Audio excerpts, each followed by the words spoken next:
up, everybody? Welcome to another edition of Talking Elite Fitness. I'm Sean Woodland, joined, as always, by Tommy Marquez. Tommy, what's up? Not much, man. Just waiting for this final score to drop to see if my Lakers get knocked out of the playoffs. Man, our teams are just... My team's a disaster right now. It sucks. Sucks. It's not fun. Playoffs are not for the faint of heart. 82 games, and then it can be over in 4. Dude, it's crazy. It really is. But playoff atmosphere is great. Playoff hockey is great. Yeah. I do actually enjoy playoff basketball because things get a little more physical. Yeah. Things tighten up a little bit. They try. They play defense. They can't take a night off. Yeah, it's good stuff. Yeah. Lauren is covering the tactical games, so she is doing what she always does, gallivanting around the country, covering different events. So we will soldier on without her, but we got a lot to talk about. Our interview today is with Will Morad from the World Fitness Project. Their first tour stop event or tour event is in 8 days, 9 days, 8 days. 8 days. Yeah, 8 days. 8 days. Tommy will be in Indianapolis with the rest of that talented crew, bringing us the first ever World Fitness Project event. So that's going to be cool. So we'll talk to Tommy and Lauren, talk to Will Morad about that and about coming up with the workouts and some of the method to the madness there. So looking forward to hearing from Will. Also have a lot of news in the CrossFit Games side of things that we need to cover as far as 4 more people have qualified out of the Wodland Fest for the CrossFit Games. We have a new safety officer for CrossFit. Talk about that. And then the online semifinals, the in-affilliate online semifinals are this week, and the workouts have been released for that. But before we get into any of that, we want to thank our sponsor for today, and that is Thirdzy and their Rest and Recovery Collagen. If you're looking to up your sleep game and you're looking to not only sleep better, but also recover better when your head hits that pillow, you're going to want to check out Thirdzy's Rest and Recovery Collagen. It doesn't have any melatonin in it, so it's not habit forming. It has GABA, L-theanine, magnesium, all kinds of stuff in there that is designed to help calm your central nervous system so you can get to sleep faster and stay asleep longer. You just take 1 scoop of that stuff, put it in about 8 ounces of water, mix it up about 30 minutes before bed, drink it. Delicious, by the way. And then you will just fade off into a beautiful, restful sleep for the rest of the night. Yeah. And I did a little experiment that I posted. I saw that. Just a little mini experiment. 1 day on, 2 days off, 1 day on, just to kind of like bracket. I'm usually like 3/4 of a scoop taker on the nightly, but I wanted to see what it would look like if I, kind of titrated off and on, and no surprise, sleep score was higher, better sleep. And my HRV was significantly better. Wow! And that was even with one of the days with Thirdzy being me more exhausted from exercise. So yeah, it's great regardless of your age. But if you're a masters athlete, this stuff is a must-have. If you don't believe us, believe Jason Totally. Grubb. That guy takes it, swears by it. Look how fit that guy is. So head to Thirdzy.com. That's THIRDZY.com. And use the code, Thirdzy.com/TEF. You don't even have to put the code in anymore. Thirdzy.com/TEF, and you will save 20% right off the bat on their Rest and Recovery Collagen. Great stuff, great people. Please support them as they continue to support our show. All right, what do you want to talk about first? You want to talk about semifinal stuff? Yeah, we got results. We got people coming. Yeah, we got new. Okay, well, let's talk about results. So we had the Wodland Fest that was in Spain this past weekend, and we have 4 new qualifiers on the men's side: Roman Krennikov and Moritz Fiebig, first and second place respectively. They are moving on, and Jonakowski took 3rd place. And then on the women's side, it was Lucy Campbell who qualifies in 1st place. Great for Lucy, which is a fantastic story. Lucy Campbell, if you're not familiar with her, had that awful wrist problem that she spent, I don't know how many surgeries she had and how many doctors she had to go talk to about this thing, and how it looked like maybe she was never going to compete again, and got back on track And here she is going back to the CrossFit Games. Could not be happier for Lucy Campbell. She finishes in first place. Now, Elisa Fuliano took second, but Elisa did not do the Open, so she's not eligible to go to the Games, which means Sung Young Choi qualifies in third place as she bumps up one spot because Fuliano is ineligible. Yep. Yeah, and if you haven't already, we had an interview with Lucy Campbell, I want to say towards the back half of last year. I think you're right, yeah. Catching up and just starting to get back into training, competing again. This was pre-Wodapalooza, so definitely go check it out. It's pretty emotional, hearing like the full journey and seeing her continue this kind of hot streak that she has with, Wodapalooza, with qualifying here. Her performance at Wodapalooza is one of the reasons why she got kind of one of the wild card pro cards for WFP, and she's really like kind of making the most of this second chance because she really did think her career might have been done, and it came at a time when really it felt like it was just starting to take off, so it was going to be extra bittersweet. But it also is a huge sigh of relief for a couple of athletes. And I know Roman had a pretty extensive potential competition schedule through, if depending on when and where he gets the invite to the Games, because obviously the online in-affilliate semifinal is this weekend.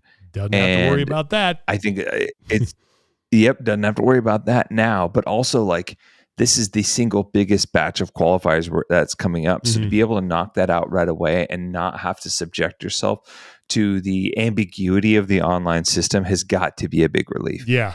And now you can go and focus on something like WFP where, hey, I'm going to focus on getting this pro card, the guaranteed money, elements like that. That's just, it's a massive weight off the shoulders. And I'm actually excited to see what Lucy and Roman can do in Indianapolis, knowing that they don't necessarily have to sell out for the in-affilliate semifinals. Because what we are seeing, we are seeing some athletes kind of make business decisions, if you will.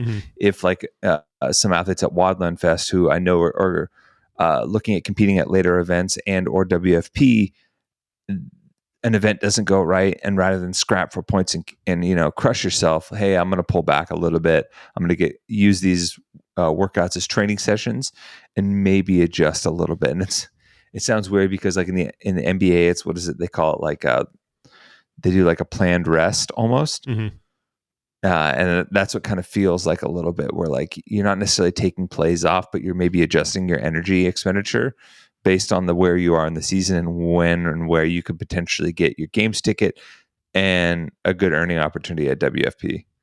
Well, you mentioned in the in-affiliate semifinals. Now those are going on this weekend, and the workouts have been announced. And I think the team semifinals, which I believe that leaderboard is, I don't know if it's final, but I know they're starting to fill things in for the people who've qualified. But where there was, I think, some warranted criticism of that, just especially around the 800-meter run, and we went over that last week, and I listened to some other people talk about it and how it was just kind of, I think the best analogy I heard about the 800-meter run is it's like taking a recovering alcoholic to a bar. Might be okay, might go well, but why take that risk? Whereas with the individuals, the feedback I've seen so far, overwhelmingly positive. So we can just rifle through these really fast. It looks like there's 5 workouts. The first one is 15-minute AMRAP, 3 muscle ups, 3 back squats, 30-foot handstand walk, 15 feet out, 15 feet back. You add 3 reps to the muscle ups and squats every round. 185 for the women, 275 for the men. That's spicy. But those are all movements. You're like, keep that in camera. Pretty easy to judge. Great. Next one, workout number 2 is 20 down to 2 by 2 reps for time. Dumbbell overhead walking lunges, GHD sit-ups, 70 for the men, 50 pounds for the women, 20-minute time cap. Simple, not a barbell in sight, as our good friend Pat Sherwood would say. And again, relatively easy to judge, right? Pretty simple there. Workout number 3 is heavy Isabel, 30 snatches for time. Fantastic. Everyone can do that. And then finally, not finally, but workout 4. This is for total reps every 2 minutes for 5 rounds.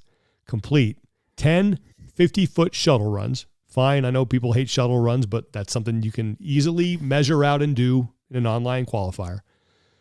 And 10 clean and jerks, max lateral burpees over the bar in the time remaining. 85 pounds for women, nasty. 135 for men. Yeah, that's going to be awful. But from an ease of execution standpoint and ease of judging standpoint, pretty good, right? Not a lot of room to mess things up there. And then number 5 is as many rounds and reps as possible, 30 minutes, 1,000 meter row, 30 toes to bar, 6 rope climbs to 15 feet. So you got a rower, you can see the display, 15 feet rope climb. You can easily measure that. Toes to bar, pretty simple, right? So I think every one of these, they're all good tests, and I'll let the programming wonks have at it with that. But when I look at it, I'm like, there's not a lot here that people are going to mess up. And that gives them an opportunity to really cheat the system. Yeah, and like honestly, I like the format and the structure of a lot of these tests too. So we mentioned the emphasis that on this particular weekend as the largest qualifier for the games this year, and the ripple effect that it can have on the rest of the season, right? In terms of dictating where athletes go to live events and all the other stuff that's going on this year, and it puts a bigger magnifying glass on what comes out of the hopper for this, right? It has to, and it's almost like like CrossFit just needs to get on base on this one, Yes, it doesn't matter how you can slap hit it to the gap between the third baseman and the shortstop because they're playing a shift, or you can bunt and get on first base, but just get something in the field of play, make sure it's good, get on base and get a win in your corner, because that like you really need it at this point. Yeah. And I feel like this programming, at least from the initial like evaluation and thinking about like what's being tested and the flow, and thinking about all these athletes taking part in this, especially like the highest of the sport, this feels like a win for like semifinals type program. Agreed. I could not agree more. I think they're easily executable inside of affiliates. All you need is 25 feet and then 15 feet for the handstand walk, right? On the shuttle run. So that's, you can pull that off. There's no movements here where you're like, oh, that's going to be a pain in the ass to judge, or, what's the standard, things like that. Like, it's very simple, very straightforward, good tests, easy to pull off. Like when you're looking for, I think, an example of what a good online qualifier is, and we talked about it last week, you're trying to control as many of the variables as you can and not open the door for, shall we say, I guess, creative interpretation of the rules, standards, or ways to kind of cut corners. And there's just not shenanigans. I like that. Whereas with the team programming, that was the case with the 800 meter run. And while I think it looks like everything worked out, CrossFit's looking at things, and all the hysteria may not have been warranted because it doesn't. I don't know, but I'm guessing they're taking a hard look at that to see if anyone's cheating. The point is that you put it in there when you didn't need to. It was just unnecessary. Right? Like you're just really opening that door for, as you said so eloquently, shenanigans, and that's not here. And I think when you do stuff like this, people are more likely to trust the outcome of the judging process, because there's nothing in here that's like too crazy to judge or to figure out whether or not someone was adhering to the standards. So. No doubt. So that's going on this week. So we'll have I think it's 11 people get out of the online qualifier. Yep. So 11 people will qualify. And then we get back to live in-person competition. So that the live in-person competition picks back up on May 9th. And that's the French Throwdown, which surprisingly in France. Who knew? French, just kidding. Yeah. Then we go right in, then the Fittest Experience. That's going to be the second North American qualifier behind Mayhem Classic. That's going on in Oklahoma City. That's May 16th through the 18th. Then a week off, and then this is the jam-packed weekend, May 29th through June 1st.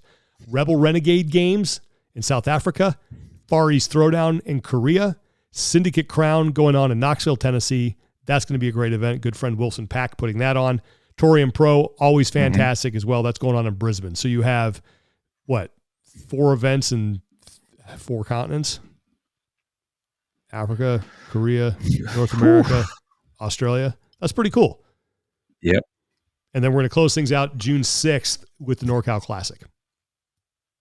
So that 29th through the 1st, that's going to be if you're a fan, that's going to be a fun weekend. I don't know what the streaming situation is going to be with any of those events. I know Torium Pro always puts on a really good one. So that'll be good. And then we'll know, and then we have the last chance qualifier, and I haven't seen any details about what that's going to look like, but there is going to be a last chance qualifier. So that'll be fun. Always enjoy the pressure of a good last chance qualifier. I mean, I love it. If you love your CrossFit history, then it's been a part of some of the games since way back in the days in Aromas. The last chance qualifier allowed an eventual podium finisher to make it to the games, and Tommy Hackenbrook. Yeah, and if you're a fan of the underdog story, I think that's always like a cool thorough line. We don't know the full details of it, so that kind of leaves it up in the air. But back in the day, at least when we first saw it in 2009, Tommy Hackenbrook was able to get in at the last minute, bum a ride to California and Aromas, sleep on the hotel floor, I think of Heber Cannon probably. I think he bummed a ride with Heber Cannon, and then took second at the games and was negotiating clothing deals with like Forged and stuff while he was in between events. So, I was thinking of Forged the other day. Are they still around? No idea. Actually, I'm going to look that up. They were one of the premier. They were one of the premier clothing companies. Yeah, they still are. Yeah, okay. Are they? Yeah. Yep. There they are. Yeah, good for them. Yeah, I remember. I think they had I bought one of their shirts, and I think I had a pair of their shorts too. I think I still do actually. A pair of their. They had legit like board short style training shorts. Yeah, I remember that. Those things were awesome. Wore those all the time. And I remember too when we were there, like 2012 through 2018, when there was always talk about doing a last chance qualifier. And I don't know, I think it was Tony Budding at one point said there was an idea or was talking about, we wanted to take everybody to Vegas and do like a one final, like open announcement, throwdown, last chance qualifier. Like it was this, they had a lot of different ideas. I threw that out there. That was you? Yeah, I threw that out because I think we were all sitting around BSing one day, and they were like, "Oh, well, what if we do something like could we do it?" That we were all like, you know how like we get in these roundtable discussions back at the office back in the day, and I had just come back from my annual March Madness trip. That makes total sense now. And it was okay. It was right after the Open, and I was like, "What about Vegas?" And it's because one of the hindrances was like you would have to almost kind of like roll right into the games a little bit. It would have to be in close proximity because it would be really weird. You'd almost have to be like in game mode for 2 weekends in a row. And I'm like, Vegas is like a drives away from LA. It's 3 hours. Like that would be cool. And it got tossed around, but yeah. No. All right, because I remember that being talked about. For whatever reason, I thought it was Tony, but now that you mentioned it, I was like, "How? Of course it was you, Vegas." Yeah, that was absolutely. Yeah, it was one of those things where I kind of threw out, and Tony liked the idea, and so he started. It was bad. I was a lowly production assistant, so my ideas weren't my ideas back then. Yeah, but you had a lot of good ideas. That was a great idea. Should have done that. Okay, speaking of good ideas, CrossFit has hired a new head of safety. And it is Wendy Guthrie is her name. And this was an announcement. I think it was late last week. I think it was Thursday of last week. And if you don't know about Wendy, she has a very impressive resume. She was the vice president of athlete safety for the United States Olympic and Paralympic Committee from 2018 to 2020. She's been a senior advisor for the Clearing Incorporated, principal for WJG Coaching and Consulting. She worked in the FBI as the senior executive for human resources. So this is clearly not someone they just plucked off the street and said, "Hey, you want to come do this job?" We have requested to get her on the show. We've been told that she's new. They're going to kind of take it easy, but we're hoping to interview her. Yeah. But this is one of those things where you're like, hey, great move. Should have happened a while ago. So it's like, did this part right, but why wasn't this done earlier? Is a question I would like to ask. And I don't know what the answer to that question is, but I give them credit for doing it. I think they do need someone who's kind of from outside the ecosystem to come in and start taking a look at things. And another question, what kind of power is she actually going to have? Is it like the buck stop with her, or is she another person who reports to Dave or to somebody else and he ultimately has the final decision? Like what does that power dynamic look like? But give them credit for making the move. Looks like they found someone pretty well qualified for it.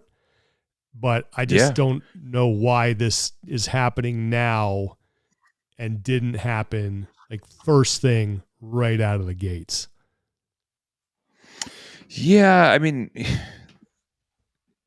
who knows how long the search process was and what the interview process was, but at the same time, I mean, the biggest question for me is like, okay, well, one, this needed to happen, right? Like this hire had to happen. They needed to hire the right person, and by resume and experience they hired the right person or someone that is more than capable to do the job. My biggest questions surround what the job actually involves, right? Does she have, what sort of power will Wendy have to institute change when it is needed or when she feels it's needed, right? Mm-hmm. Like, does she have some sort of like decision-making power, like unilaterally without having to consult other people if that is her expertise, right? Mm-hmm. Because in the job description they said she still reports to Dave Castro, right? Well, yeah, that's again. So what does that mean exactly? Like, is it, hey, so I think we should do mean, this, and Dave says no, and then it doesn't happen, right? Because that's where it's like, well, how is that different than everything else that's happened? Mm-hmm. Because in the past, everything's always funneled to Dave, anyways. Mm-hmm. So I just hope that they like let her do her thing, right? Because she's clearly like she has a resume that stands out. She seems like she's done great work at the highest level of sport. Let her do her thing. Mm-hmm. Yeah, I'll be really. And I also think it's. Go ahead. I also think it's important that she's experienced outside of this, like she has high level experience outside of the sport of CrossFit, has done CrossFit for a long time, Mm-hmm. Has been a member of an affiliate, but can apply the filter of, high level safety protocol and risk management from other sports, and isn't necessarily tied to the way things have been or the way things have always been. We've always done it this way at the games, which is the line of thinking that I think has gotten us to this point in the first time. Yeah, I would agree. And then I think the only thing I would add to that is the fact that we talk a lot about, with other things, about communication and transparency. I hope sooner rather than later that they're going to let her come out and start talking to different outlets and explaining her goals and what she's trying to do and what her powers are. Because that, correct me if I'm wrong, but I still don't feel like that has happened a lot with people who work there. I mean, it did with Don. Like Don, when he got hired on as CEO, he was out there quite a bit. But after that, it's almost gone the other way. Yeah, exactly. So that like, would be. I mean, we've even seen it in our. Sorry, go ahead. No, I was just going to say, I just think that kind of stuff helps build trust. When the community sees these people who are in charge of different areas or of the company, and especially with athlete safety, where trust needs to be rebuilt, they need to have the people out there answering tough questions, explaining their plans, explaining why they're here, what the goals are, things like that. And it just hasn't happened with other positions. I think back to when Jay DeCoons got hired and how controversial that was. And I can't think, I'm sure there's one out there that maybe I just didn't see, but I can't think of any interviews that like high profile interviews that guy's done. And that was a controversial move. And I think maybe the fact that they didn't put him out there is because they just wanted to protect him a little bit. But those, like, anytime you do something like this in this community, you've got to build trust, and you do that by getting them in front of people and letting people get to know them a little bit. So I hope that happens with Wendy. Yeah, me too. Because I mean, even just from like getting other representatives around HQ to come on and do interviews and get their perspective and feedback, it's they've become more withdrawn. They've become more protected in the last 2 to 3 years than they were in the past. And to me, it just rings back to one of the things I believe you mentioned, where like if you leave a gap in information, you run the risk of letting people fill it with false information and whatever's like they can conjure up. In today's day and age, like there's literally there's no limit to how off base it can be, right? and or how misinformed it can be. So why not get people out there and give a chance to people to speak for themselves, to dispel rumors, to dispel misinformation, and actually like provide truth and the information that you have that no one else has, right? Get it out there so people stop acting in a space where they have to fill these vacuums all the time. Yeah, I agree 100%. I just I want to hear them. I want to hear them speaking. I want to hear them out there, and I think that at the end of the day, it helps build trust, like you said. 100%. So yeah, we have put in a request. I hope we get to talk to her. We'll see what happens. So, all right. The last thing we wanted to talk about. Oh, go ahead. You got one more thought? I do have a question. Okay. Yeah, I had a thought that pops up. Not about that, but it just popped in before we shift gears. With the team semifinals taking place, I want to say only 135 teams total signed up globally. Wow. And there was no filter for team semifinals from the Open this year. Yeah. In the past, even with cut lines for quarterfinals, there was almost triple that. Yeah, I think the team competition just is not the draw that the individuals is. It just isn't, and it never has been. And I think that Cross is looking at this as like, we still can have this, but we're not gonna throw the amount of resources that we usually have thrown at it, because it just doesn't make sense for us. I mean, even when Froning and Mayhem were doing their thing, if you went into the Coliseum when the teams were competing there in Madison, the stands the attendance wasn't nearly what it was for the individuals. I like team competitions, but it's gotten to the point where unless it's some sort of all-star format where big names are competing, I just don't think people have an interest in it right now.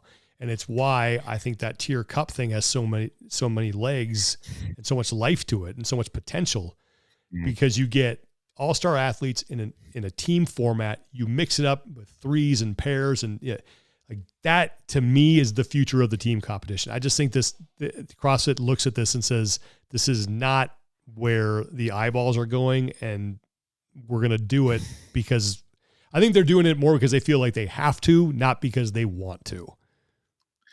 Well, I've always felt like and this is, back when CrossFit was controlling everything internally, but I feel like one of the necessary elements of the team competition, along with, affiliate identity, right?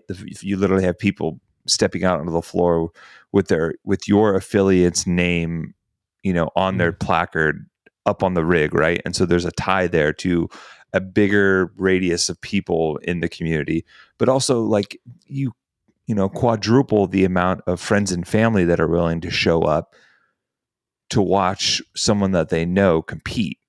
So as far as like the live event logistics are concerned, it provides, more spectator tickets and more people there on site, to where, and for a lot of these people, at least when I felt like regionals were always packed, for most of these people, that the vast majority, I would say, this was the end of the line for them. So this was like, that's part of what added to like a mini games atmosphere, because this is the end of the road for us, you know? Mm-hmm.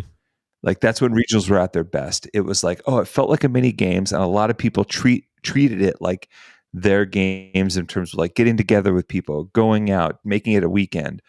And the team competition like kind of bolstered the numbers behind that in the atmosphere. But yeah, I think too, what has happened with the team competition is that people realize, like, in order to be competitive and in order to have some sort of ambition of just going to the games, we can't just pull from our immediate affiliate. You know, we've got to more or less recruit people. You got to get people to move places, and that happens now. I've said this a million times.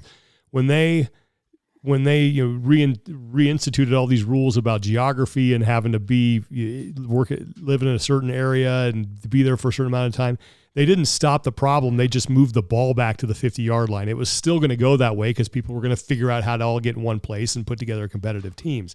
So I think the fact that it has been taken a little bit out of the affiliate setting has kind of been detrimental to the popularity of the team competition, because people just don't know those athletes anymore. You know, they're not the people they train with on a daily basis.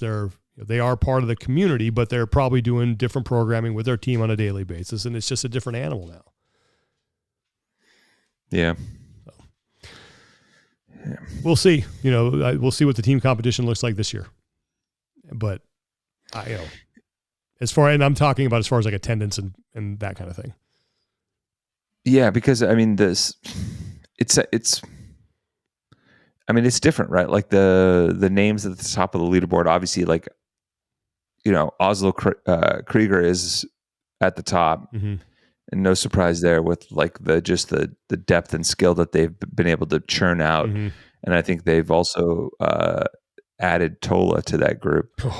But there's a lot of new names, I would say, at the top. Yeah. I think the thing that affects the team competition too is the watchability of it. It is hard. It's hard to follow an individual event sometimes. You put 10 teams on the floor with 40 people and action going on at different ends. It's a controlled riot. It is really hard to follow. And, you know, I always give Joel Gadet credit, because when he does team competition, I'm like, I don't know how you do this. Like it's hard. It's hard just to keep track of it. It's hard to, you got to know Joel's a total pro at it. But it's just hard to watch. Whereas if you sit someone down who knows nothing about CrossFit and you have them watch an individual event, I guarantee if it's like a AMRAP thing, you could probably get them to understand by the second round, like how the flow of the event is. But when you've got these team competitions going on where it's like these people are working down here and they're working down here, and when they finish, they're going to get together and then they're going to do this, and I can't tell who's in the lead. Like it's just not a great product as far as watchability is concerned. Yeah, you're right. It is tough, and that was, and like this current iteration was an improvement from when we had teams of 6, which was just complete chaos. Yeah. Yeah, and look, there are some cool. I remember there have been some great team events. Like, remember, like Fantasyland with Big Bob, where they pushed Bob and they did the pull ups. Like, there's been some great stuff, event wise, at the games. You know, they've had cool implements that they've brought out for the teams and things like that. But it just is not as popular as the individuals, and it has gotten, I think, even less so over the years, especially now that like Froning is gone and you don't have that star power. Yeah, and it also used to be the team competition was a feeder system for individuals, right? It was like, hey, you want to compete? Well, spend some time on the affiliate team, right? Like get some experience. You can maybe make regionals earlier than you would as an individual. You know, hey, if you get really good, you can maybe even make the games earlier than you would as an individual. And then when you're ready, you know, you'll make the leap. And, you know, that was common for a lot of teams. You know, a great example of that is Alexander Pacelli. The year after Diablo, you know, had a top team. You know, they show up to the Big Bob Challenge at the ranch, and everyone like knew, all right, this girl's going individual. And then the following year, she takes fourth at the games as an individual. That was 2013? And it was like this feeder system. Was that 2013? Yeah. So I just remember 2013 was I remember her coming up with a kip on the legless road climb, like Alessandra Pacelli was like, oh, there it is. That's how you do it. Yep. All right. One more thing before we get to Will Morad. We wanted to mention, Cole Sager, and I don't think this is a big surprise, but Cole Sager has announced that he's done competing, and I think that was kind of the assumption that was made when he took over comp train from Ben Bergeron. But this is when you're A, old, and B, have been around the sport for a while. Is like, I remember the first time I met Cole Sager in 2014, and he was a rookie, and now he's retiring. And I'm like, where did those years go? It was the open announcement. I think it was Josh Bridges and somebody in Seattle or it was up in Washington, and Rory Zambard was there, and she introduced me to Cole. She's like, yeah, he's going to be at the games this year. You should watch out for him. And I introduced myself, and he was super nice. But, Cole Sager is, I think, a guy that is a fantastic athlete, has provided us with some incredible moments on the floor with some of the comebacks that he's had and some of the performances that he's had at the games. But I also think he's a great human being, and he's a fantastic ambassador for the sport. And it sucks that he's not going to be there anymore, because he's been such a great influence. Yeah, you're right. He was one of the guys that was chasing 10 consecutive CrossFit Games. He's in elite company with that. He's always been kind of a mainstay, and he's done it in a way that hasn't always been easy, which I think has endeared him to people, right? Mm-hmm. Like, he's faced some like miraculous comebacks that were made possible by like Herculean efforts on his part, whether it was 2015, 16, and 17 all in a row were final day, double-digit point deficits for him to overtake. One of them, I think, for the longest time was the largest single event deficit to make a qualifying spot in CrossFit Games history. I think that's since been overtaken by Will Morad and James Sprague, but it was like 32 points, I think, in 2016. Yeah. And, like that kind of like passion and fire and belief in yourself was it was very catchy, right? And it resonated with a lot of people. And I think he's still going to compete in some ways, shape, or form, not just at the CrossFit Games season. He said he might hop into an event here or there, and still be a part of the community. But his focus is full time as an athlete isn't there anymore. So, if you want to know his impact, I mean, just go look at all of the people that are commenting on his video announcement. Like, he had the respect of his peers, right? No question. As one of the people that, I mean, you have Panchik, Katrin, BK, Brooke Wells, Hepner, Fikowski, Guido Trinidad, Carrie Pierce, Amanda Barnhart, across the board, like people that just have been in the sport a long time, have looked up to him, and just, he's just one of the guys that you've said it quite a bit, and it definitely resonates more now for me. Where when thinking about who I would want my son to model after, and like the way Cole has always carried himself has always been genuine and honest and acted with integrity. He's definitely one of those people too. He's a guy that he's won the Spirit of the Games award. And, I've always said, well, they should name that after Sam Briggs. And I'd be okay if they named it the Sam Briggs Award. But I would be okay if they named it the Cole Sager Award.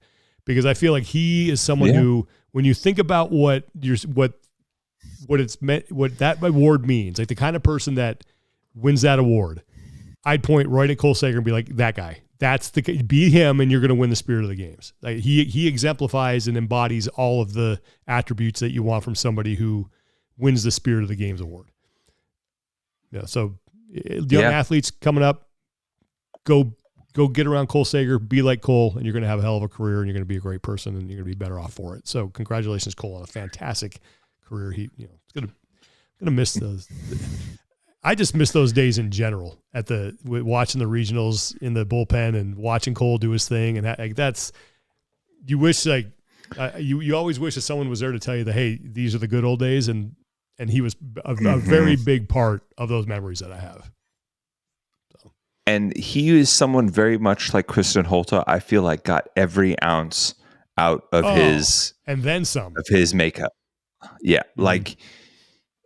you know, so, you know, you can say what you want about potential and, you know, genetic makeup. Kristen and Cole squeezed every ounce out of their careers and out of their potential. And that says something about the work that they were willing to put in to do that. And, you know, granted, Cole was a part of the comp train crew for a long time, but he largely trained by himself up in the Northwest. And it's just, I think a lot of people could learn, you know, the lessons of, you know, fastidious effort and focus can bring. That's quite the word you just dropped there. Mm. Dang. I hope I used it correctly. It doesn't matter. I think you pronounce it correctly. So yeah, who cares? It's like, what was that? Who was the one of the Wayans brothers that used to do that skit where he would use all those words, like out of, you know, big words, like he was trying to say stuff, make an argument. And he was using them all out of, you know, inappropriate, you know, incorrectly, as something like that. Well, you mentioned comebacks, and you mentioned his comeback was erased by Will Morad. Well, Will Morad right now is like that segue, is now a Masters competitor, but more importantly, Will has a big role with the World Fitness Project.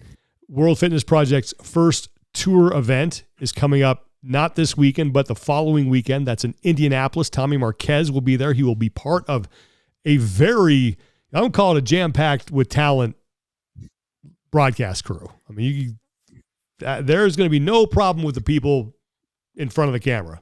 They're going to be great. I'll take that. Yeah, no, that is a well-qualified crew that they have calling that. You'll be with Jeremy Austin calling the action. They're going to, you know, desk show. Derek Forrest is going to be doing that with Annie Thorisdottir, and Catherine Davidsdottir is going to be there. Lauren Smith is going to be part of that broadcast. Like, there's a lot of professionals running around that joint. But Lauren Khalil and Tommy Marquez were able to speak with Will a couple days ago about that first tour stop, about the process that, you know, he and his team used to kind of come up with the workouts, you know, how they batted them around, and some safeguards that they put in place, you know, given some where this is falling in the calendar as opposed to some other events. So really looking forward to that first tour event, as I know a lot of people are.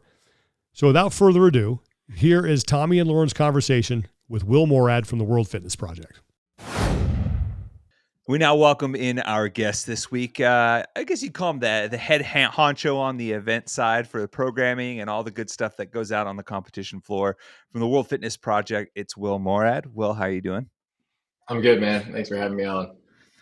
So we're here to talk a little bit about the Tour Stop 1 workouts, and you can hear my son shouting in the background just a little bit. Don't worry. He's so excited. That's why. He's really pumped to get to Indianapolis and see those first couple of Tour Stop events. But I'll start just off the top.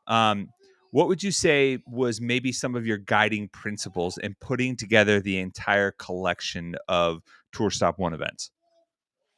Yeah, a lot went into that. And I think it changed when we went to the venue and saw that there was turf available and things like that. We actually moved around a few events that incorporated sleds and things of that nature that were going to happen later in the season on rubber floor, actually. So little things like that helped guide what the final product was. But I think as far as the scope of all the events and the movements and the time domains and things like that, we wanted it to be a balanced weekend from an intensity standpoint.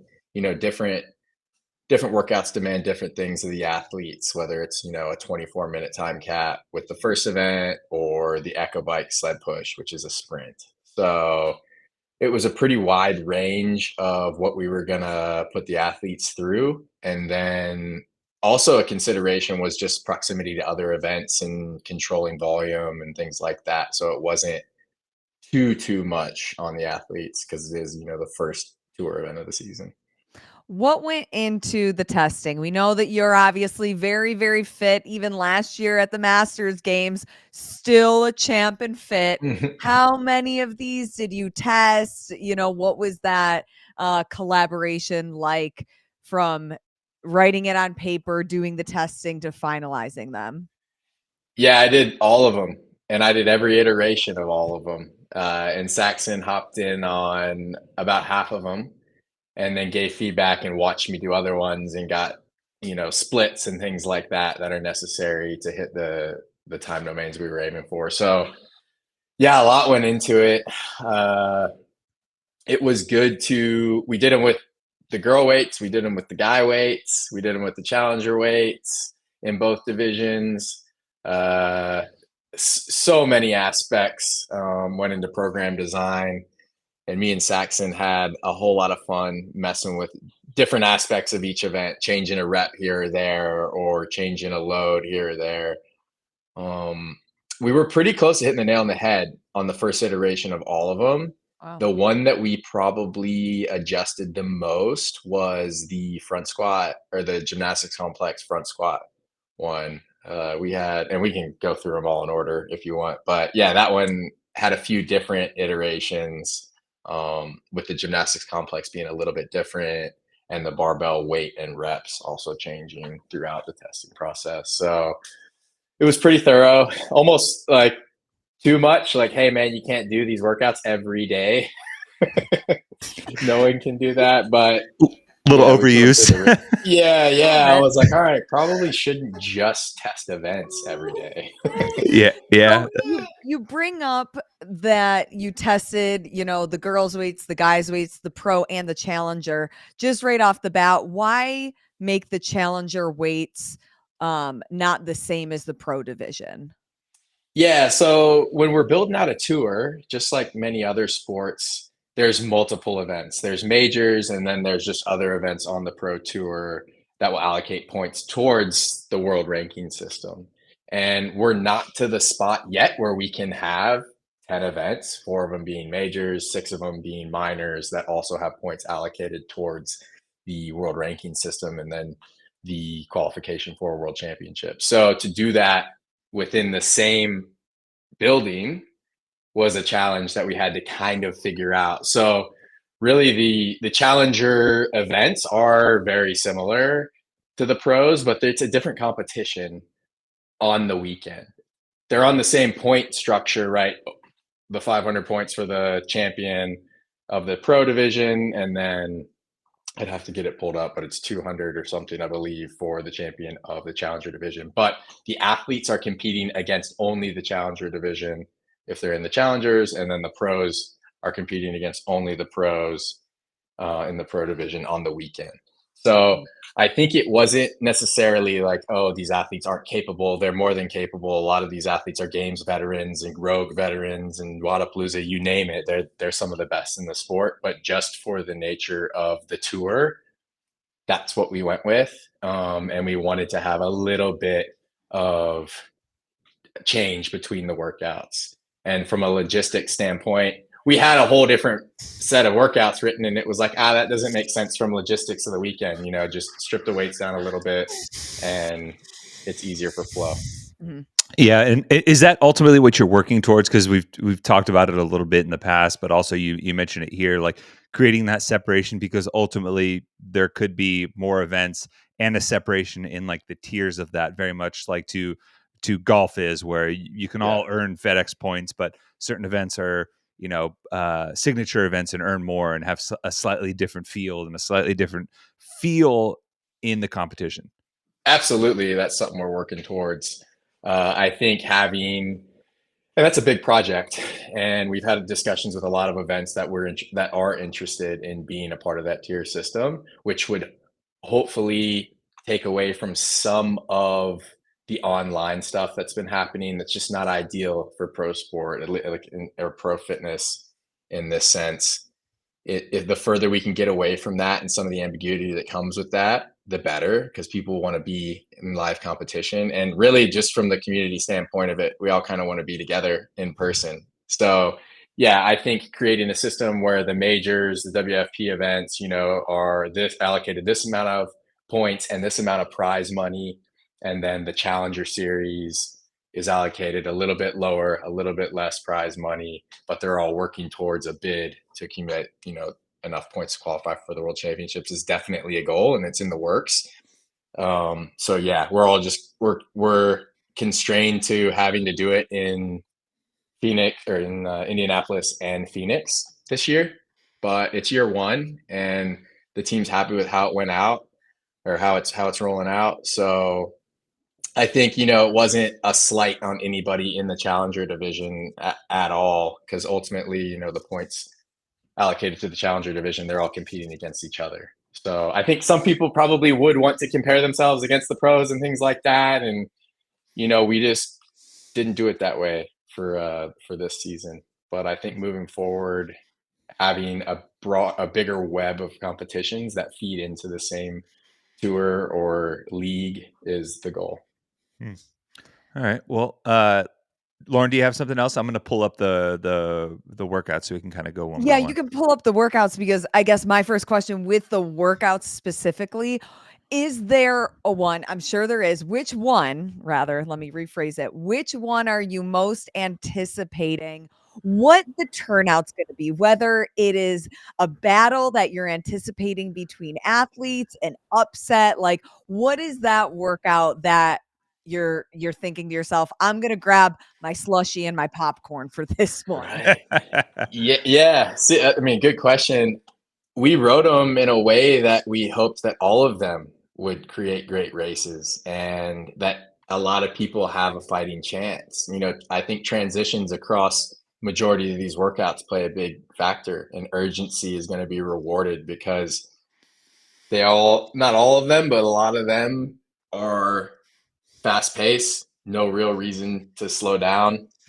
There's some tact in where you where you break on the sandbag one or on the front squat one. Yeah, this one, or other events where you have strategic breaks. But I think you can kind of go full gas on a lot of these, which, a no rep here or an error in transitions there could add up. So I think all of them I'm excited about. I'm obviously very biased, but you look at the first one and it makes me, there's a lot of events that I have running and barbell or gymnastics element, but the first thing that comes to mind is the first event of semifinals last year. Mm-hmm. And, at least the one that I partook in, and it was, Roman and Adler kind of led the way and were separated from the pack by, I think, around a minute on that. So you'd kind of want to think, okay, maybe those two guys are the favorites for this one. That was a year ago, so a lot of people have improved since then. But if I'm having to pick favorites, I'll go off of my past experience and those guys beating me. So, I think I got fourth in that and Saxon got third. So the only two guys that beat us in that were Roman and Adler. So I think that would be a cool race. I know Pat did pretty well in that one in the West Coast. I think Colton did well. Mm-hmm. Obviously Sprague and Hopper and Dallin are obviously always favorites. So, obviously the whole roster is insane. I think it's hard to pick, but yeah, if we're looking at the first one, majority of the time spent on the run. So I think it's, do you go touch and go on those snatches or not is kind of the puzzle that these guys are trying to put together. You? I did it touch and go, and I banked a lot of time because of that, but my run suffered. So it kind of depends on, and I was right around 17 minutes when I did it, obviously different run courses and things like that. But I think, are people going to get sucked into a 5-minute mile pace on the first run? And then, you're 2K into the workout and you start to blow up. It's a good question. And that's the gambit, right? Right. And I think in something that's that fast, who knows, somebody's probably gonna go way faster than I did it, but 17 to 21 minutes, that's a long time to be on the gas. Yeah. And all these athletes are more than capable of holding that there. It's just what's gonna give. So yeah, it feels very pro, like Helen Pro, like you did at the games, right. Where you have to run hard. And, everything else is just enough to make you think about it, but not really. Like, like you're not going to come down on the ring muscle-ups. The snatches, like if you don't go touch and go, it's you're following the bar down. You're, kind of resetting your hands and you're pulling almost always with the goal that those last couple of runs are going to hurt. Yeah, I think so. And I did it both ways, touch and go and singles. And if I were to give advice, I would tell the athletes to touch and go and then just see what happens on the last round and a half, because that's when I really like started to hurt. But it Draw was your worth chips it. on black and send it. Yeah, because I think just like the transitions there, if you lose a second or two per rep across, 2 seconds per rep, that adds up, especially with this type of a field.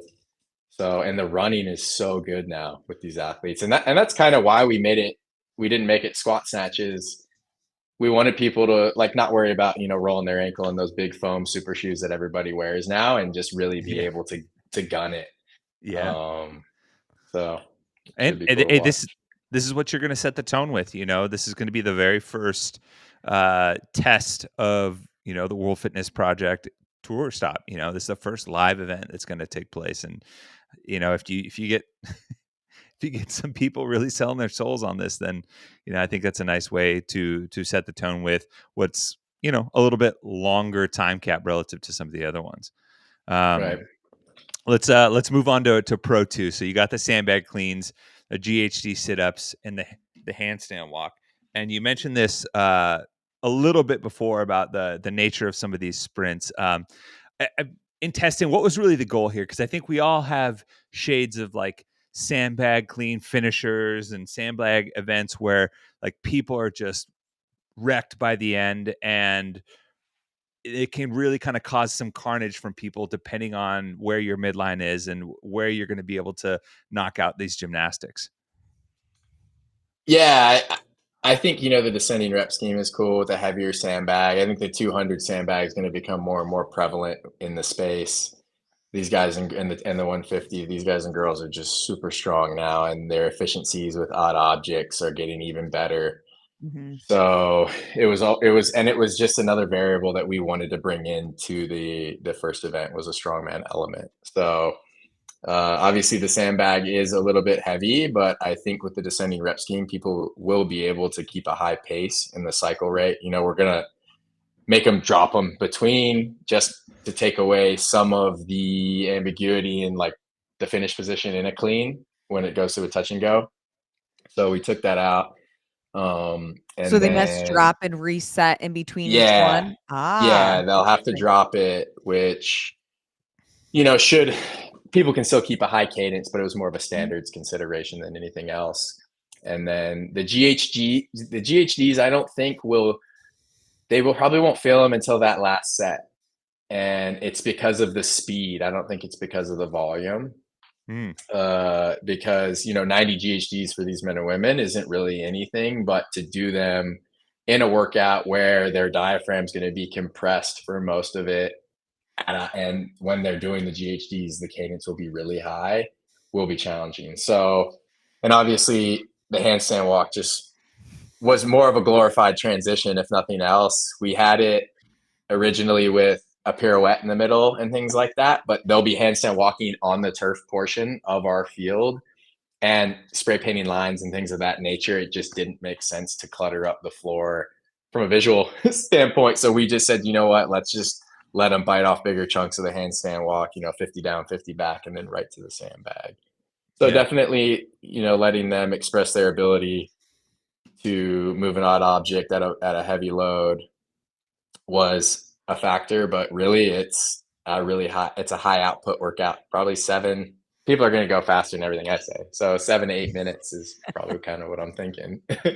Nice. So then we move on to Pro 3. So kind of shifting gears another day. You have a gymnastics upper body pulling complex into a front squat. You said that this one had changed a little bit. What was that change? Yeah, changed a couple times. So we had the pull-ups as toe to bar, but with the GHDs the day before and things like that, just wanted to give the midline a little bit of a break. And then we had the bar set at 245 for 8 reps across the whole event, which it didn't change it too much, but I think visually and just what it demands of the athletes is a little bit different and a little more fun to watch, and the rep schemes match now. So that was cool. So we went from 245 across for 8 reps to 245 for 8 reps at the first bar, 265 for 6 on the second bar, and then 285 for 4 on the last bar. And those last 2 bars will actually be on the far end of the floor. So there will be an element of transition where people are going to jog or people are going to walk, and that could be a big differentiator in, how they finish. So it's 108 reps on the pull-up bar by the end of it, which is pretty significant. And then a lot of front squats at a moderate load to heavy towards the end of it. Yeah. This might be a dumb question. No such thing. Do you foresee that everybody goes unbroken from the pull-ups to the chest to bars to the bar muscle up, or since you And that's a 12-minute cat, actually. The images are okay inputted wrong. Yep. But Competition Corner has it all. So yeah, I think so. I did it unbroken when I tested it because I just wanted to get a little bit more rest before the squat. Now I think some athletes will break it because they'll be able to hammer through the squats. I think Hatfield and Mertens come to mind for this event when I think about who could be the favorites. Just great levers. Yeah.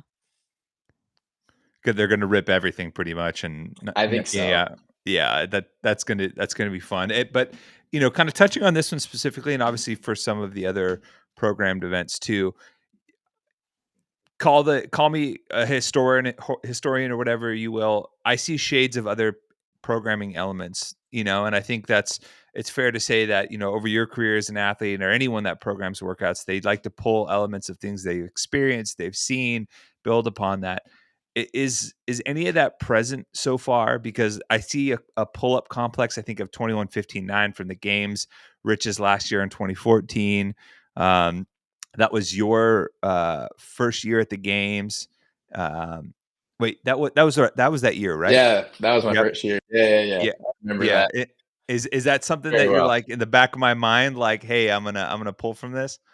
Not necessarily specific events. I mean, some of them certainly have impacted the way I think about the sport, but I think that is just natural in anything that we do in life, right? I've competed in a million events, and I've done a million of these different workouts, and I've programmed for a living for a long time. So, all of that experience definitely impacts this final product and all the events that we'll be doing with WFP, because you are kind of a product of your experiences in a sense. And I've done a lot of incredible events programmed by the Games or Rogue or Wodapalooza or whoever, and I've done some bad ones. And you learn from the experiences, you learn from the conversations you have with your coaches and your training partners and listening to the media, and you try to put forth a product that everybody's happy with at the end of the day. And I think we've done a pretty good job of that for this first, in-person event. So we'll see how it plays out. No doubt. I think at some point you should just put out all of your times in one graphic. Almost like a beat the director kind of. Yeah. I would love to see that. Yeah. I mean, it's hard, right? Because the transitions are different. I'll for sure do that. Do it anyways. I have the whole season right here on my phone programmed. Oh man. I'd be happy to do that. But with the transitions and the fatigue factors and things like that, just like the athlete in me is like, don't do that. But do it for the content. Right. Yep. These guys and girls will put me to shame. So well, here's where I'm curious now. Okay, did you really test the 1 rep max jerk, or was it like how many moderate reps can I get in this 8 minutes? Yeah, so when I first did this one, we had it at 6 minutes, and because they're gonna have to drop if the bar's over 225 or 155 for the girls, they'll have to drop it, unload it, then they can clean it up if it's at those weights, 225 or 155, and put it back in the rack. So I just wanted to give them a little bit more time because they'll have to drop the bar just for safety considerations. You've seen the horror stories of the re-racking, and it like knocking people over and landing on them. So Yep. those weights shouldn't be a problem from re-racking or power cleaning to put in the rack standpoint. So yeah, I went up to probably 90%. Not for no other reason than I just haven't been lifting like crazy. I hit 380, 382.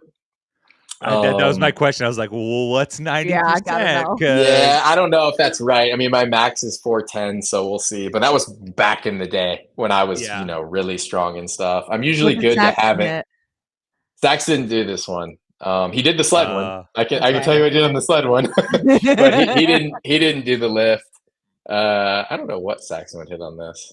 Probably around 382. I mean, that's still legit. I think a lot of people are going to hear that and be like, "Oh, well, that's 90%." Okay, I don't know. 95 probably. I'd have to do the math. It's probably over 90%. But just a rough.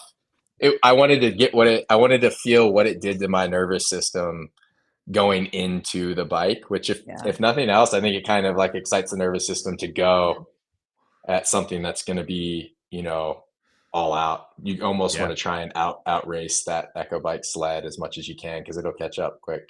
Yeah. Oh my gosh, yeah. Because I think everyone is as much as this has excitement written all over it, right? Like you think about the things that people love. They love seeing the max rep weights go up. Mm-hmm. And then they love seeing that sprint on stuff like Echo Bike, sled push, legs, whatever, where people are like roasted as they come across the finish line. And I mean, I immediately think of some of, the guys like Hopper and Dallin, ripping the Echo Bike and pushing the sled. And, the last step isn't just you push the sled across and you walk across. It's the sled goes, your feet stay planted, and you fall onto your stomach as you cross the finish line. Yeah. And I think you'll have like 25-ish feet to the finish line once you finish the sled. So like there's gonna be some wobbly legs going. I've gotten a lot of most of the athletes have hit me up just talking about the workouts and they're excited and things like that. But this one especially, people like the jerk, it hasn't been tested in a very long time. It's a lower demand on the nervous system than, a max clean or a back squat or something like that would be, especially coming off the weekend of the online semis where people have competed. So yeah, people like that. And then the Echo Bike one, like I said earlier, we wanted to utilize the turf. The middle of the floor is all turf. There's about 70 feet of turf, 50 feet of where the work will happen. And then, 10 feet on each end just for transitions. So yeah, I think a lot of the guys have been the whole like king of the Echo Bike thing has been rolling around, and I think we'll see who the queen of the Echo Bike is as well on the ladies' side. So I think 400 pounds for the guys is kind of that golden ticket. 300 pounds for the girls, and then we'll see what people can do on the Echo Bike. I think everybody's going to come out really hot, and then just kind of. Who can hang on? So yeah, that'd be a fun one to end Saturday night. Yeah. And it's a great comparison piece. It's been 15 years since a 1 rep max jerk or then shoulder to overhead was tested for some of these elite athletes, and that'll be fun. It'll be a lot of fun. I like that we're gonna watch them cross the finish line like Bambi too. That makes it even more fun. Yeah. Saxon did this one and like was running. I said he wasn't gonna run to the finish line, and we were up there, and I just backed up like 20 feet. And I'm like, dude, just run through me, like as he was on his last sled push, and just took a step, rolled, and then just like reached his hand across the finish line. Oh yeah. I'm like, technically that doesn't count, but we'll count it today. I love it. And so I mentioned the inspiration piece earlier, but this is also another inspiration piece because 2014 was the first legless regional workout. And that was also one of your qualifying tests, you will, your rookie year. So I was curious if maybe that came into it, or maybe just 10 feels like a nice round number for something like this. Yeah, I think it does. And that one kind of influenced it. I think this is just kind of the evolution of what it could be. It's a slower paced workout than that one. I think that I'd have to look at the time. So I think it was around 3 to 4 minutes with just the running. This one's a little bit slower, right? It's double the rope climbs, and then you're not sprinting with a yoke. So yeah, and I think on a Sunday morning, it felt like it was the right event to put in there. Nothing too crazy, usually something that's, and I don't want to give away everything that I'm doing in the season, but yeah, it's a good way to kick off the last day of competition and something that people can get up for and go. Introducing the yoke into the first tour event was something that I wanted to do. We had a C2 bike in there initially, and it just wasn't as fun, wasn't as good of a workout. So scratched the C2 bike, added a yoke, and took it from there. But I think the good rope climbers will get rewarded, especially on those last 3 rounds, I would say. And the yoke should be pretty manageable for everyone. So yeah, good way to kick off Sunday. And then we close it out. Sorry, I had to make sure my son is looked after. He wanted to be a part of the interview. So you're good. He looks good. Look at him. Yeah. He's excited for these workouts. He'll be was it WFP Pro class of what is this 2044? Oh my God. He'll be crushing it. So this is the finale. A little bit of a chipper, kind of like a quick progress down the line, classic lunging to the finish line. Always love that. I mean, it almost feels like you kind of have to have it, but I think everyone is going to look at that and be like, 70-pound dumbbells? What the hell? Yeah. I mean, believe it or not, for the guys and girls in the pro division, that's nothing new to them. Yeah. 20 reps isn't too significant. I know with the row and the burpees, there's a little bit of a compounding fatigue element there. But 20 thrusters at 70 pounds and 50 pounds isn't too much. And I think it's really about the strategy and, do they break it once? Do they break it twice? Do they go straight from the last thruster walk forward into the lunge? There's a lot of strategy there that I think in the next couple of weeks, athletes will have their game plans dialed in. They've had a lot of time with these workouts. Mm-hmm. I think the last 15 feet of that lunge get a little hairy from my experience. So there is some risk there. We're making them do the 25-foot segments unbroken. So, oh wow, it's not if you drop it 5 feet away, take a step back and redo it. It's 25 feet, which is pretty significant. Yeah, that's a big decision. Yeah, it's a big decision, and I think athletes with really just good positions will be rewarded. Typically athletes that have better movement mechanics under fatigue can just hold on to that load or pace a little bit longer. So I think, you'll see the athletes with really strong overhead lunge positions, especially with dumbbells, which demand a little bit more refined technique, could excel here. Yeah. But a lunge to the finish is always exciting. So you get a couple wobbly arms in there, and can they hold on or not? Yeah. And they'll be lunging on turf, which is another element that is, to consider, right? It's a surface that's a little bit less stable than the rubber floor. So yeah, there's something there to think about if athletes are training the next couple of weeks. Maybe go out to your local high school and do some lunges on turf, so you're at least acquainted with what that feels like. Mm-hmm. And I mean, you've been very forthcoming with the programming and the details and everything like that. And you mentioned that like they'll have their kind of strategies dialed. Where do you think like the gray area exists between like your strategy and accounting for how things, let's say, ramp up on game day at game day speeds, right? Because you talk to any athlete around, the sport, and they're like, yeah, this was my plan. This is how I had worked it out in practice. But it's really tough to account for like that, let's call it 5 to 8% that you get from adrenaline and from being on the floor with your boys, and the atmosphere that changes it and can have ramifications later on in the weekend too. Yeah, I think that comes with being a refined pro and trusting your process and trusting your preparation and knowing that will serve you best on game day. I think there is definitely, that 5%, like you said, that can elevate your performance. But I think it's understanding when and where to let it elevate your performance, right? I think the first event coming out way too hot on the first run, which is probably going to happen, but it happens every time, but isn't necessarily the smartest move for an event that is that long of a time domain, could actually hurt your performance, where maybe on something like the Echo bike, it could elevate you. If elevate you just that little bit to get you across the finish line before it all comes crashing down. So these people are refined pros. They have a ton of experience. It's probably one of the most experienced fields ever. So, they'll know when to go and when not to go, when to take a risk and when not to. So that's up to them. And, there's a lot of opportunity to make those decisions on this weekend, which I think will be fun to watch for everyone. So that'll be pretty cool.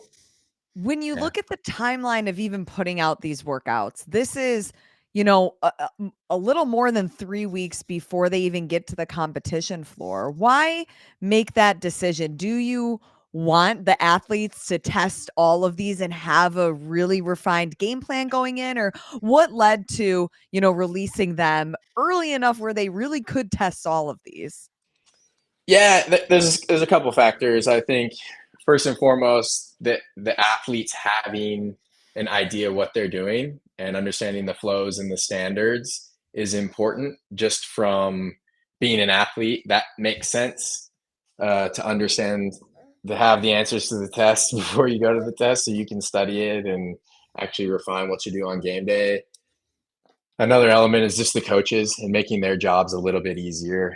And, they're having to peak and taper these athletes a million times this year for the athletes that are doing the online stuff, for our stuff, the in-person semifinals and our events and the online qualifiers.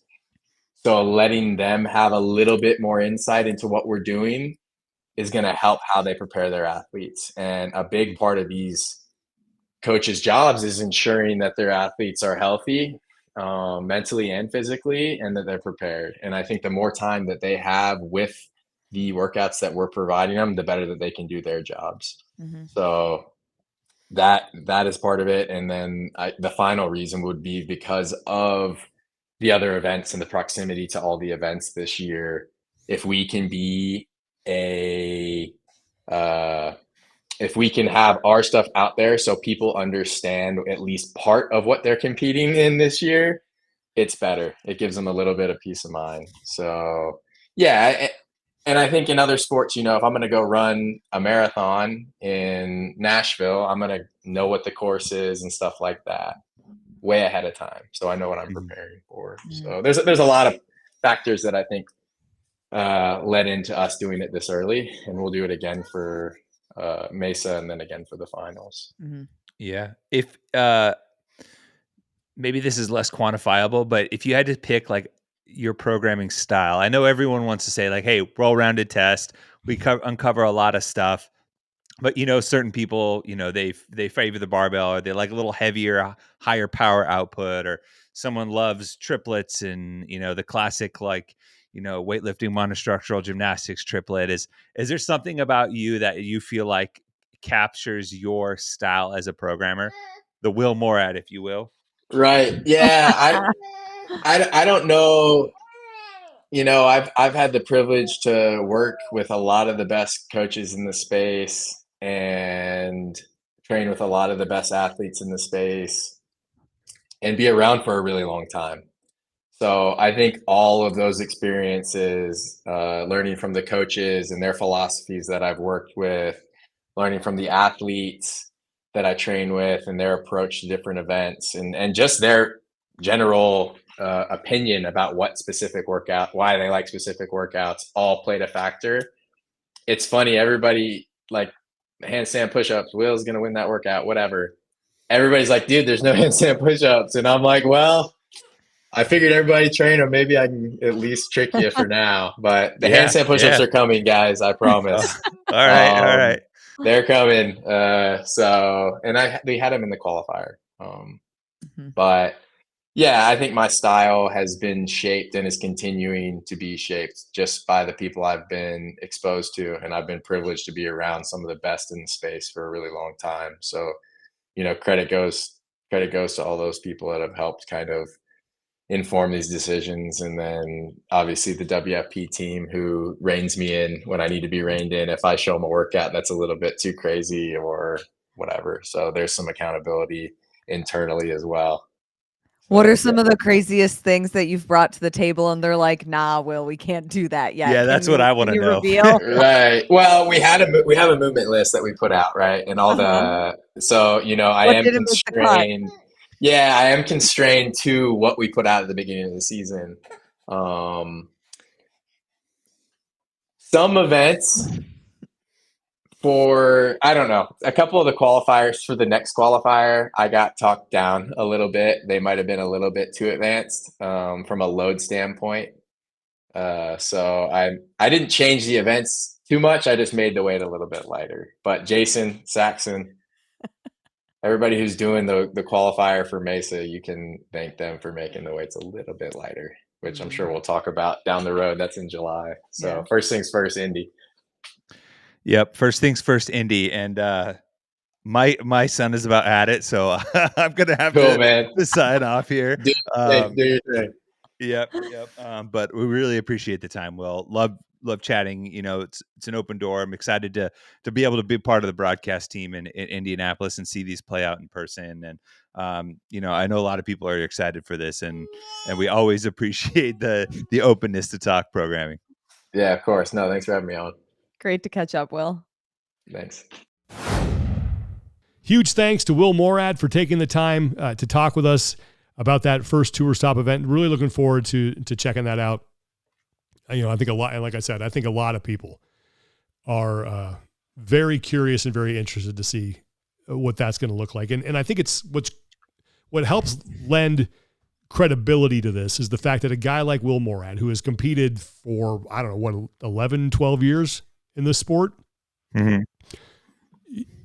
is behind a lot of the programming, and it has that perspective that athletes want from someone who is in charge of this kind of thing. Yeah, for sure. And I don't think Will gets enough credit for how intelligent he is in terms of training, prep, and how he understands the sport.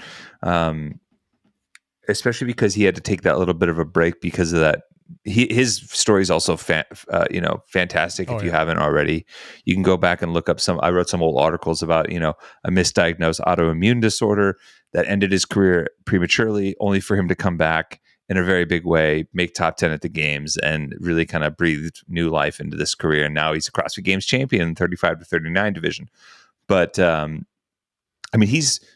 you heard it from him in the interview. He is doing these tests.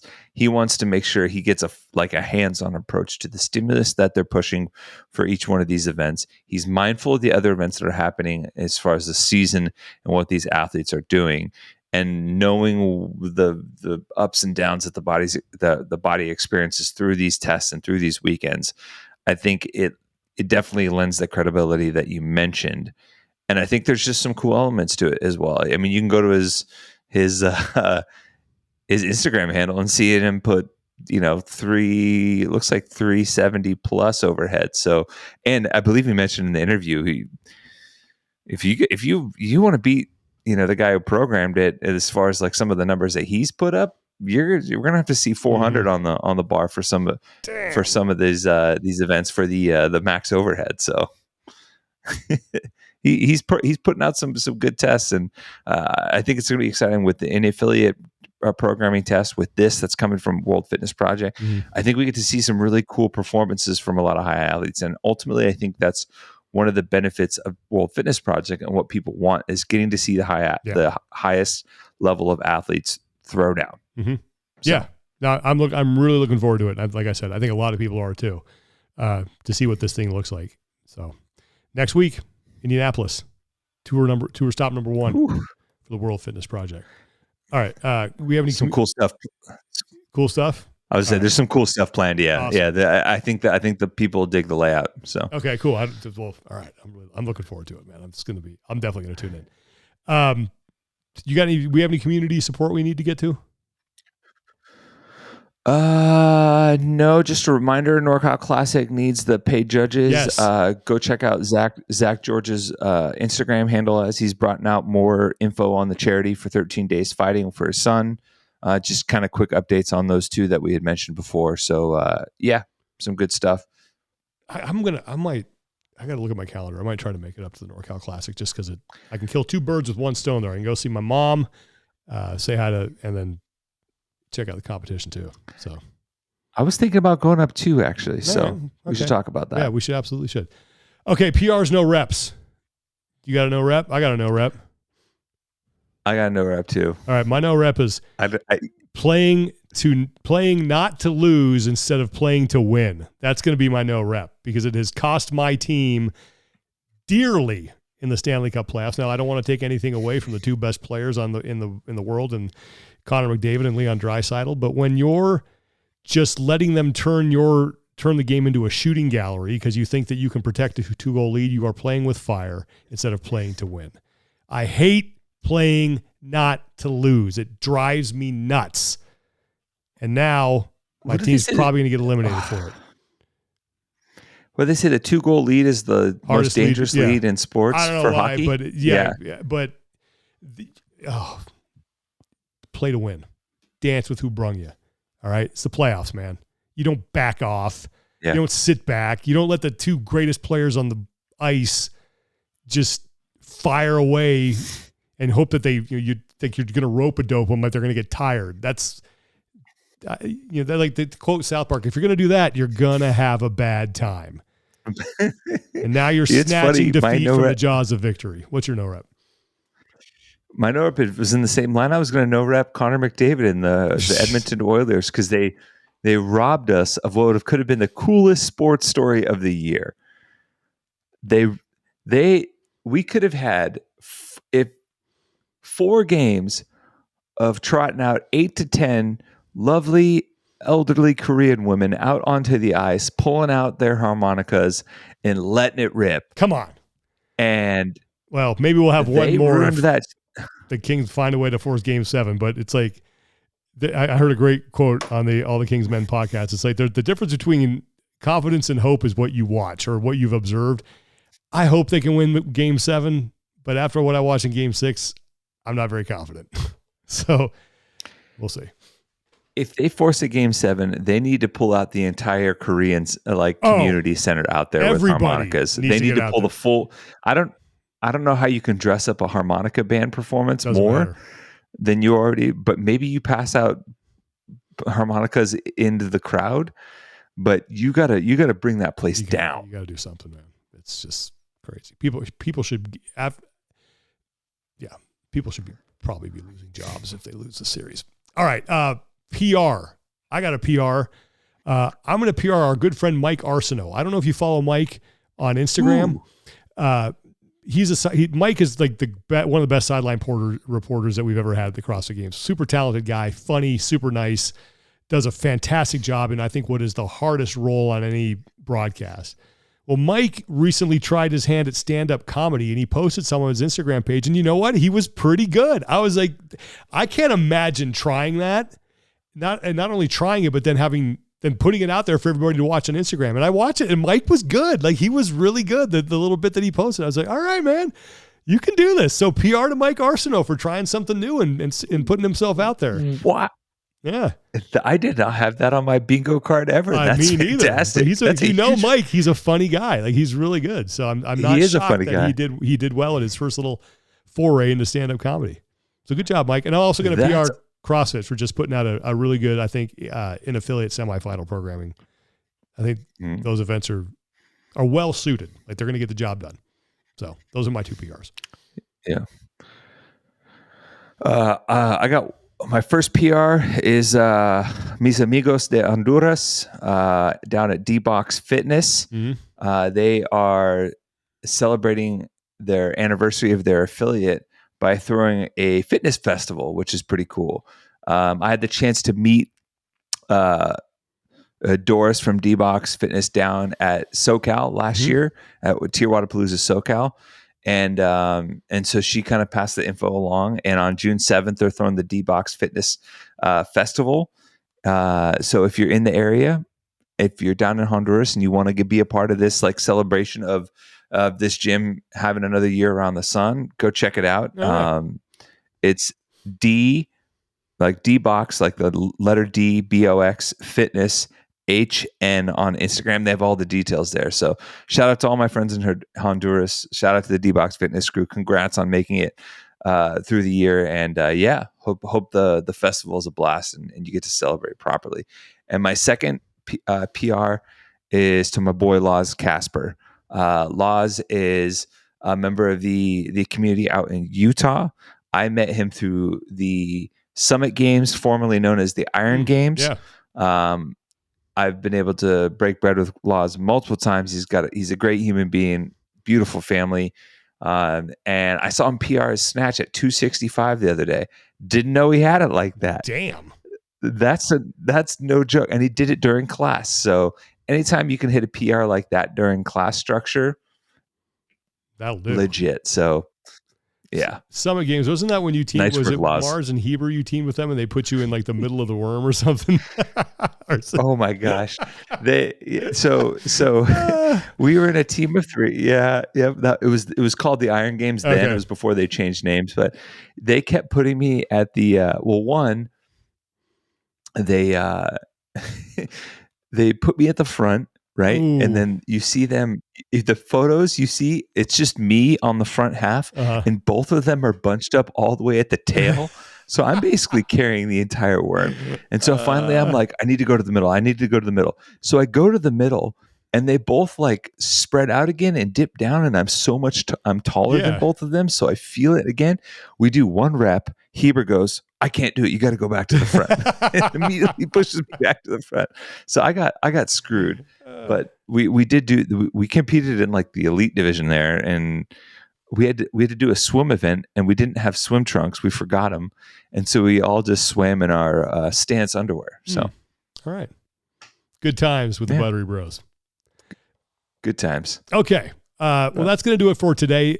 Next week, I don't know what we'll figure something out. Tommy will be on the road. God knows where Lauren's going to be, but we'll put a show together, probably previewing we'll review what happened this weekend in the online semifinals, because we're going to have about half the field now, I think, decided for the individuals, men and women, as we barrel into the back half of the in-person qualifying. And then of course we will preview the first tour event for the World Fitness Project in good old Indianapolis, Indiana. All right, everybody. Thanks so much for listening. Thanks for watching. Please check out our sponsor, Thirdzy, thirdzy.com/TEF. You'll save 20% on their Rest and Recovery Collagen. For Tommy Marquez, I'm Sean Woodland. Take care of each other, be better, and we will talk to you next time. 1, 2, 3, go! Recognition, the start of a first date. If it's good, I don't want to wait.